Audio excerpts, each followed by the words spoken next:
Uwezo pamoja na sifa. Rahisi kufanya tathmini kwa uwezo wa Djigui Diarra kutokana na mambo haya: stamina na ubora wa kusimama golini.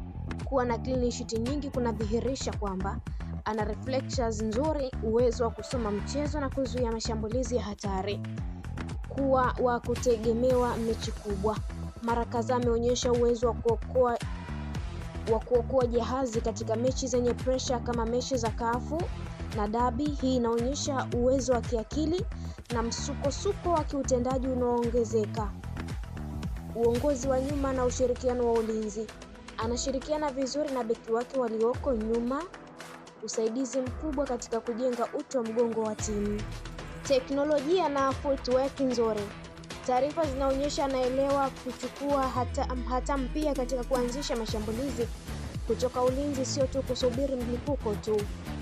Ubora wa high balls na uelekeo wa kuruka, kupiga mpira juu bila takwimu kamili, lakini mara kadhaa mashabiki na wachambuzi wameona hiki kama eneo la kupanua nguvu zaidi, ambapo kwake ni changamoto au sehemu za kuboresha.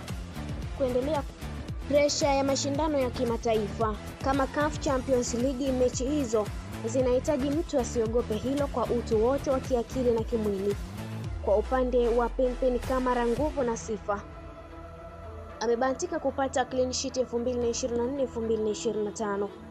Uwezo wa kufanya service nzuri muhimu. Ameonyesha utimamu katika mechi za shinikizo kama vile mechi za CAF Confederation Cup, akitoa service muhimu ikiwemo kuokoa penalti 2 katika mchezo wa jumla dhidi ya Al Masry.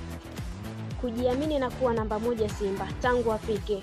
Amekuwa mlinda mlango wa kwanza kwa kocha Fadlu Davis, akiwashinda wapinzani wake wa ndani aliyekuwepo Ali Salim, Hussein Abel, Aish Manula.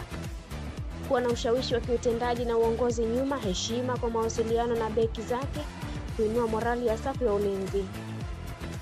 Ukomavu katika dakika nyingi za mchezo. Alicheza mechi nyingi kikamilifu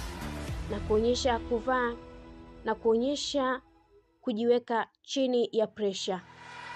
Makosa machache nyumbani au katika mechi za Derby, udhaifu na sehemu za kuboresha. Kuna matukio ambapo ameshindwa kuzuia mpira hata ingawa alikuwa kwenye nafasi nzuri. Mfano katika Kariakoo Derby ambapo alikosa kuokoa cross iliyochezwa vizuri. Baada ya hatua hiyo kulikuwa na bao. Usawazishaji wa kiwango kati ya mechi kama mlinzi wa lango. Kiwango chake kinapanda na kushuka. Mashambulizi yenye shinikizo au makosa ya beki mara kadhaa huweza kumfanya achelewe kufanya mabadiliko ya haraka.